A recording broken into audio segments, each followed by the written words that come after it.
When my husband left me, I was 6 months pregnant and standing in the kitchen alone. He didn't yell, he didn't explain. He just said he wasn't ready and walked out the door. For years, I believed that was the end of our story. I was wrong, because one day, long after I stopped needing him, he came back. And this time, he wanted something he could never replace. He stood by the door with his jacket already on and said, "I can't do this," while my hand rested on my pregnant stomach. I was 6 months along. The baby had started kicking that week. Strong, insistent movements that woke me up at night and made me laugh during the day. I'd told Vaughn about it that morning, tried to get him to feel. He'd pulled his hand back like the contact burned. Now he stood in the hallway, keys in hand, jacket zipped, not packing, not explaining, just leaving. "Can't do what?" I asked.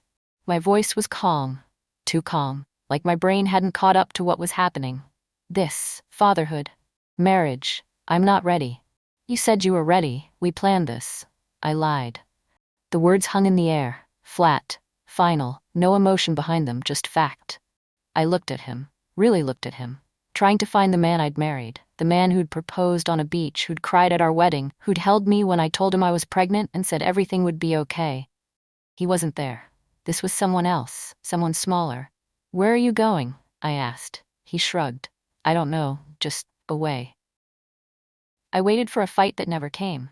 No yelling, no tears, just a man choosing the hallway over his unborn child. I wanted him to argue, to say something cruel so I could be angry, so I could have a reason that made sense. But he didn't. He just stood there, quiet, detached, like he'd already made peace with this.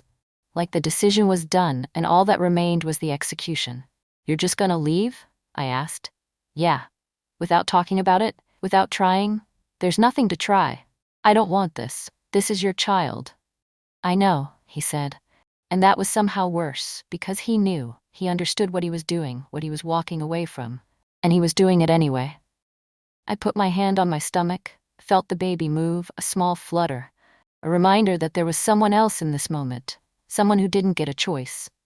Someone who would grow up without a father because Vaughn couldn't handle the weight of being one. "What am I supposed to tell them?" I asked. "Tell them the truth," Vaughn said. "That I wasn't ready. That I left, that it wasn't their fault." He said it like it was simple, like the truth would make it easier, like honesty was a gift. It wasn't. It was just cowardice dressed up as integrity. I asked if he wanted to feel the baby kick one last time. He said it was better if he didn't. I don't know why I offered. Maybe because I thought it would change something. That if he felt the life we'd created, he'd remember why we started this, why we'd wanted this. But when I reached for his hand, he stepped back. "Don't," he said quietly. "It'll make it harder." "It should be hard," I said. "It should hurt. You're walking away from your child." "I know." "Then feel it. Feel them. Know what you're giving up." He looked at me. And for a second, I saw something. Guilt, regret, fear. But then he blinked and it was gone, replaced by that same flat, distant expression. "It's better if I don't," he said again.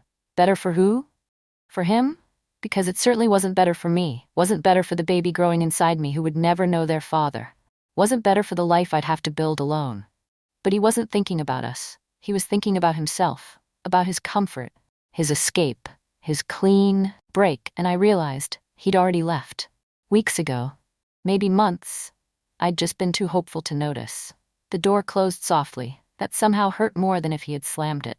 I stood there, hand on my stomach, listening to his footsteps fade down the hallway, listening to the elevator ding, listening to the silence that followed. He didn't slam the door, didn't storm out, didn't give me the satisfaction of anger, just closed it, gently, like he was leaving for work and would be back by dinner, like this was normal, temporary, reversible. But it wasn't. I knew it wasn't, because men who slam doors come back. They cool off, they apologize, they try to fix things. But men who close doors softly, they've already decided. They're already gone. I walked to the couch, sat down, stared at the wall. The apartment was quiet, too quiet. I could hear the refrigerator humming, the clock ticking, my own breathing, and I realized this was it. This was my life now. Pregnant, alone, abandoned. I didn't cry. Not yet. I just sat there, feeling the baby kick, feeling the weight of what had just happened, and wondering how I was going to survive this. My name is Alina Mercer, and my husband walked away from me while I was pregnant and never looked back. I spent the first week waiting, convinced he'd come back, convinced he'd realize what he'd done, convinced the guilt would eat at him until he showed up at my door with apologies and promises. He didn't. I called him twice. Both times went to voicemail. I texted. No response. I contacted his parents. They were shocked, ashamed. They offered help but didn't know where he was. He'd disappeared. Completely, cleanly, like he'd planned it. By the second week, I stopped waiting, stopped checking my phone, stopped hoping. I had 3 months left of pregnancy, a job that barely covered rent. No family nearby, no safety net. I couldn't afford to wait for someone who wasn't coming back. So I stopped. Stopped thinking about Vaughn. Stopped mourning the marriage that had ended. Stopped imagining a future that included him. And I started focusing on the only thing that mattered. The baby. My baby. The one person who needed me to be stronger than I felt. The one person who deserved better than a mother who fell apart. So I didn't fall apart. I held together, and I moved forward. I cried alone at night and learned to be steady during the day. The first month was the hardest. I'd go to work, smile at coworkers, answer questions about the pregnancy with practiced cheerfulness. Then I'd come home, close the door, and fall apart. I cried in the shower, in bed, on the bathroom floor when the loneliness felt too big to contain. I cried for the future I'd lost, for the partner who'd promised to be there and wasn't, for the child who'd grow up without a father. But I never cried during the day. During the day, I was functional, capable, strong. I went to doctor's appointments alone, assembled the crib alone, took prenatal classes and pretended I had a partner at home who couldn't make it. People asked about Vaughn. I said he was working, traveling, busy. I lied because the truth felt too heavy to share with strangers. And slowly, I learned to carry both versions of myself, the one who grieved at night and the one who survived during the day. Both were real, both were necessary, and eventually the daylight version started lasting longer. Rowan was born healthy. I held him and realized love didn't need permission. The labor was long, 18 hours. No one to hold my hand, no one to tell me I was doing great. Just me and the nurses and the overwhelming, terrifying, beautiful reality of bringing a life into the world alone. When they placed Rowan on my chest, I cried. Not from sadness, from relief, from joy, from the sudden, undeniable certainty that this was everything. He was small, perfect. His eyes opened briefly and looked at me like he knew me, like he'd been waiting to meet me. And I fell in love. Completely, irrevocably. The kind of love that doesn't ask questions, doesn't need validation, doesn't require anyone else's participation, just exists, pure and absolute. I looked at him and thought about Vaughn, about what he'd walked away from, about what he'd never know. And I felt something shift. I didn't need him, didn't need his approval or presence or support, because I had Rowan. And Rowan had me. And that was enough. Money was tight, sleep was rare. But the house felt honest. I went back to work after 12 weeks, left Rowan with a daycare I couldn't really afford, worked full days and picked him up exhausted, came home to dishes and laundry and a baby who needed feeding. I was always tired, always worried about money. Always one emergency away from financial disaster. But the apartment felt different. Lighter, like the air had cleared. Because there were no lies, no pretending, no resentment building in corners. Just me and Rowan, and the life we were building. I didn't have to walk on eggshells, didn't have to manage someone else's emotions, didn't have to wonder if my partner was secretly planning an exit. It was just us, and that simplicity, that honesty, made the struggle bearable. I'd chosen hard over fake, and I'd choose it again, every single time. People stopped asking where Vaughn was. Life adjusted around his absence. At first, everyone wanted details. Friends, coworkers, family. Where's your husband? Is he traveling? When's he coming back? I gave vague answers. Eventually, they stopped asking, moved on to other topics, accepted that Vaughn wasn't part of the picture. Rowan's daycare paperwork listed only my name, emergency contacts, medical decisions, everything. The pediatrician asked once if there was a father involved. I said no. She didn't push. Birthday parties, holidays, everyday life. It all adjusted. People stopped saving a seat for him. Stopped asking if I needed help because surely the father could pitch in. They just accepted it. Single mom, one-parent household, and slowly, so did I. Vaughn's absence stopped feeling like a wound and started feeling like fact. Like the way our apartment had 2 bedrooms instead of 3, or the way winter was cold. Just reality, nothing more. I stopped waiting for apologies that never came. For the first year, part of me expected something. A call, a letter, some acknowledgement of what he'd done, some recognition of the child he'd left behind. But nothing came. No birthday card for Rowan. No check-in. No guilty text at 2 a.m. asking if we were okay. Just silence. Complete. Absolute. And eventually, I stopped checking, stopped hoping, stopped assigning emotional weight to his absence. He'd made his choice, I'd made mine. We were living separate lives, and that was fine. I didn't need his apology, didn't need closure, didn't need him to validate my pain or recognize his failure. I just needed to move forward, and I did, one day at a time, one milestone at a time, without him. Rowan learned to ride a bike with scraped knees and laughter. He was 5, small for his age, determined. I'd bought him a used bike at a garage sale, blue with training wheels. He rode it around the parking lot for months. Then one day, he asked me to take them off. I hesitated, warned him he'd fall. He said that was okay, so I removed the training wheels, held the back of his seat, ran alongside him while he pedaled, and then I let go. He wobbled, fell, scraped his knee, got back up, tried again, fell again, but he kept going, kept trying, until he didn't fall, until he rode all the way to the end of the parking lot and back. Grinning, proud, I clapped, cheered, took a photo, and thought about Vaughn, about what he was missing. Not just the milestones, but the scraped knees, the perseverance, the ordinary beautiful moments that make up a childhood. He'd never know this version of Rowan, this brave, stubborn, joyful kid, and that was his loss, not ours. He called me his safe place without knowing the word for it. Rowan had nightmares sometimes, nothing serious, just kid fears. Monsters under the bed, shadows on the wall. When he woke up scared, he'd climb into my bed, curl up against me, his breathing would slow, his body would relax. One night, half asleep, he mumbled, "I'm okay now."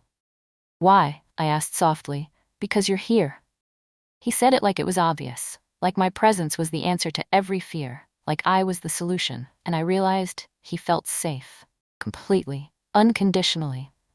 Safe, not because we had money or stability or a perfect life, but because I was steady, because I showed up, because he knew, without question, that I would always be there. Vaughn's absence hadn't damaged him, hadn't left him broken or insecure because he'd never known anything else. He'd never known a father who left, he'd only known a mother who stayed. And that was enough, more than enough. I worked, saved, healed, not perfectly, but fully. By the time Rowan turned 6, I'd been promoted twice, saved enough for a down payment on a small house, built a life that felt stable, not luxurious, not easy, but stable. I still had bad days. Days when I felt overwhelmed, when I wished I had a partner to share the load, when I saw families with 2 parents and felt the ache of what we didn't have. But those days were fewer, farther between. I'd healed, not in the way people talk about healing, where everything's perfect and you're grateful for the pain, just in the way where the wound stopped bleeding, where the scar tissue formed, where I could look back at what happened and not feel destroyed by it. I'd survived. More than survived, I'd built something. And I was proud of that. Vaughn became a story I no longer told. In the beginning, he was the central narrative of my life. The man who left, the wound I was healing from, the reason I was doing this alone. But over time, he faded, became background, context, not the main plot. Rowan asked about him once, when he was 4. "Do I have a dad?" "You do," I said carefully. "Where is he?" "I don't know. He left before you were born." "Why?" "Because he wasn't ready to be a father." Rowan thought about that. "Is he going to come back?" "I don't think so." Okay, that was it. He accepted it and moved on. Didn't ask again, didn't seem bothered. And I realized Vaughn wasn't part of Rowan's story, just mine. And barely even that anymore. He was just a fact, a detail, a footnote, not the title. We were already a family long before he returned.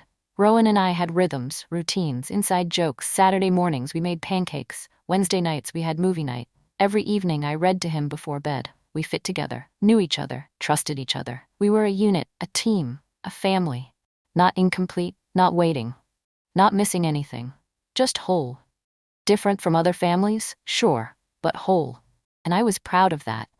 Proud of what we built. Proud of who Rowan was becoming. Proud of who I'd become. We didn't need anyone else. Didn't need Vaughn to validate our existence. Didn't need a father figure to complete us. We were complete, already. And when Vaughn showed up 6 years later, that was the truth I knew with absolute certainty. We were already a family. And he wasn't part of it. 6 years later, Vaughn stood at my door looking thinner and unsure. I almost didn't recognize him. He'd aged, lost weight, gray streaked his hair, lines around his eyes. He stood on my porch, hands in his pockets, looking small. Alina? My name and his voice felt strange. Foreign, like a word I'd forgotten the meaning of. Vaughn. He shifted his weight, looked past me into the house. Can we talk? I should have said no, should have closed the door, but curiosity won. I stepped aside, let him in. He walked into the living room, looked around, took in the photos on the wall, Rowan's drawings on the fridge, the toys in the corner. You have a nice place, he said. Thanks. Silence. Heavy, uncomfortable. He sat on the couch without asking. I stayed standing, arms crossed, waiting. I know I don't have the right to be here, he started. You don't. I know, but I need to talk to you about Rowan. Hearing him say our son's name felt wrong, like a violation. What about him? I want to meet him. He apologized carefully, like words were fragile things. I'm sorry, he said it quietly, eyes on the floor, for leaving, for disappearing, for not being there. The apology hung in the air. I waited for more, for context, for explanation. Why now? I asked. Because I was wrong, because I was scared, because I... He stopped, swallowed hard, started again. I thought I couldn't do it. Thought I wasn't ready, but I should have tried, should have stayed, should have been there for you, for him. Each sentence sounded rehearsed, practiced, like he'd been working up to this. You should have, I agreed. He looked up, surprised, like he expected me to argue. I know I don't deserve forgiveness, he said. I'm not asking for that. I'm just asking for a chance to meet him, to be part of his life. Why? The question seemed to catch him off guard. Because he's my son. He's been your son for 6 years. You didn't care then? I care now. Why now? I asked again. Harder this time. He didn't answer, just looked away. And I knew. Whatever brought him here, it wasn't love, it was something else. He asked about Rowan without meeting his eyes. How is he? Vaughn asked. He's great, smart, kind, happy. Does he? Vaughn trailed off, tried again. Does he ask about me? He did once, when he was 4. What did you tell him? The truth, that you weren't ready, that you left. Vaughn flinched. Does he hate me? He doesn't know you well enough to hate you. The words were harsh, but true. Rowan didn't think about Vaughn, didn't wonder about him, didn't feel a void where a father should be, because I'd filled that space, been both parents, made sure he felt loved and secure and whole. I want to change that, Vaughn said. I want to know him. Why? I asked for the 3rd time. He finally looked at me, and I saw it. Desperation. Not longing, not regret. Desperation, like he needed this. Like Rowan was a solution to a problem I didn't understand yet. Because he's my son, Vaughn said again. But his voice cracked, and I knew he was lying. Something in his voice felt desperate, not loving. I've heard love. It sounds warm, certain, selfless. This wasn't that. This was need. Frantic, urgent, selfish. There's something you're not telling me, I said. Vaughn looked away. I just want to meet my son. No, there's more. You don't show up after 6 years of silence just because you suddenly care. Something changed. What is it? He didn't answer. Just sat there, hands clenched, jaw tight. Vaughn, if you want anything from me, you owe me honesty. He exhaled, long, shaky. I got remarried. Okay. We tried to have kids for 3 years. Past tense. Tried. And? We couldn't. So I went to a doctor, got tested. He stopped. I waited. There was an accident, a baby, few years ago. Infection. Complications. It damaged. He couldn't finish. But he didn't need to. I understood. He couldn't have children. Not anymore. Not ever. And Rowan was the only child he'd ever have. The only biological connection. The only proof he'd been a father. That's why he came back. Not because he loved us. Not because he regretted leaving, but because he'd lost his future. And we were the only past he had left. That's when I realized he didn't come back because he missed us. He came back because he needed us. Needed validation. Needed proof. Needed to feel like a father. Because biology said he was.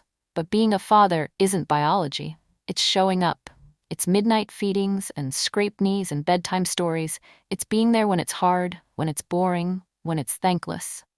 Vaughn hadn't done any of that. He'd left, walked away, disappeared, and now he wanted back in. Not for Rowan's sake, For his own. You're not here because you love him, I said quietly. Vaughn looked up, startled.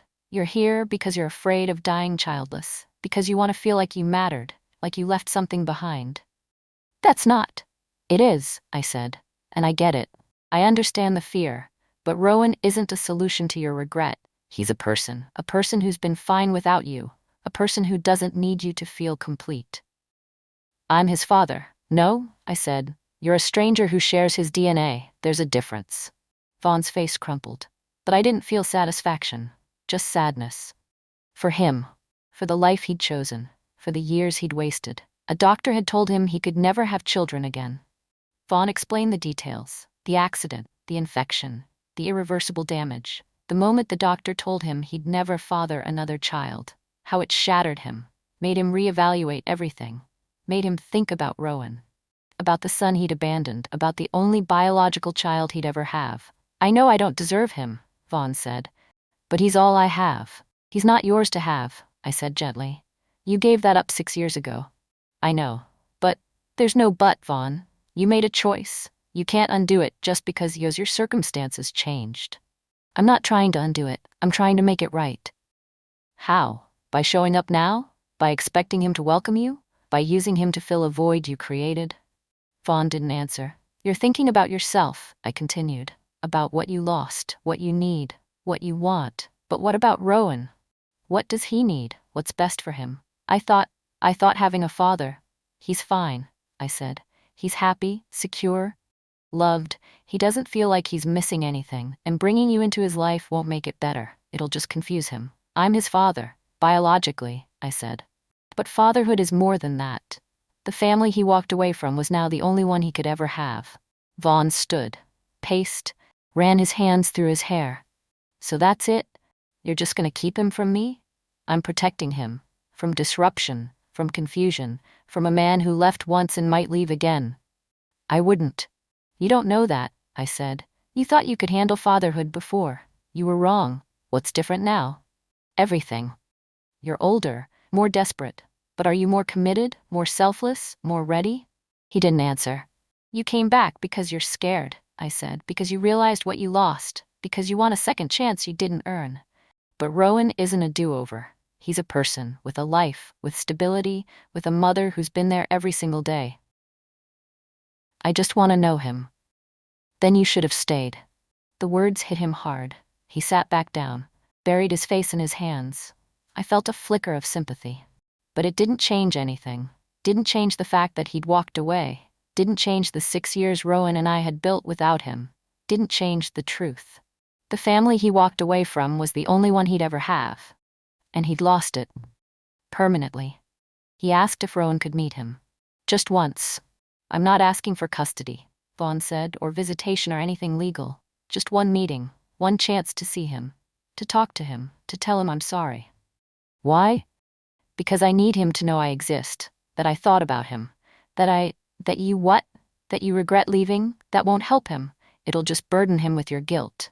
He deserves to know his father. He has a life, I said, a good life. Introducing you won't improve it. It'll just raise questions, create confusion, make him wonder why you weren't there before, why you're here now, whether you'll stay. I'll stay. You said that before. The accusation landed. Vaughn flinched. Please, he said quietly, just once, let me see him. I looked at him, this man I'd once loved, this stranger I'd once trusted, this father who'd abandoned his child and now wanted redemption he hadn't earned. And I thought about Rowan, about his stability, his happiness, his security. No, I said gently. Vaughn's face fell. Please, he's not a band-aid for your regret, I said. He's my son, and I'm not putting him through this. I said gently, we're already whole. Vaughn stared at me. What? Rowan and I, we're already whole. We're not missing anything. We're not waiting for someone to complete us. We're a family, already.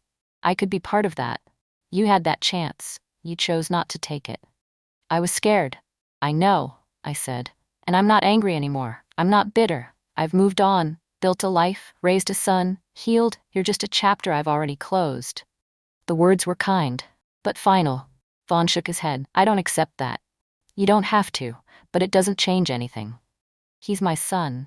Biologically, I said again, but he doesn't know you, doesn't need you, doesn't ask for you, you're not part of his life, and forcing your way in won't change that. It'll just hurt him. Vaughn stood, walked to the door, stopped. I made a mistake. I know. I want to fix it. You can't, I said gently. Some things can't be fixed. They can only be learned from. He looked at me. Eyes red, face broken. I lost everything. Yes, I said, you did, and I meant it. Not cruelly, just honestly. He didn't lose us that day. He lost us 6 years ago. Time didn't heal his mistake, it sealed it. Vaughn left. I watched him walk to his car, watched him sit there for a moment, head in his hands, then drive away. I closed the door, locked it, and stood there, feeling nothing. No anger, no satisfaction, no sadness, just calm. Because I'd told the truth. He didn't lose us when I refused to let him meet Rowan. He lost us the day he walked out of our apartment with his jacket on and his keys in hand. The day he chose the hallway over fatherhood. The day he decided we weren't worth the struggle. And time didn't heal that.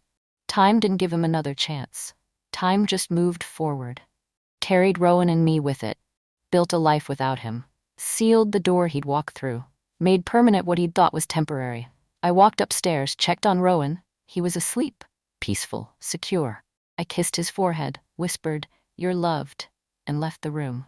Downstairs I made tea, sat on the couch, and thought about Vaughn, about the life he'd chosen, about the regret he'd carry. And I felt nothing but gratitude. Gratitude that I'd survived. That I'd built something beautiful. That Rowan was whole. We were already a family. And nothing, not even biology, could change that.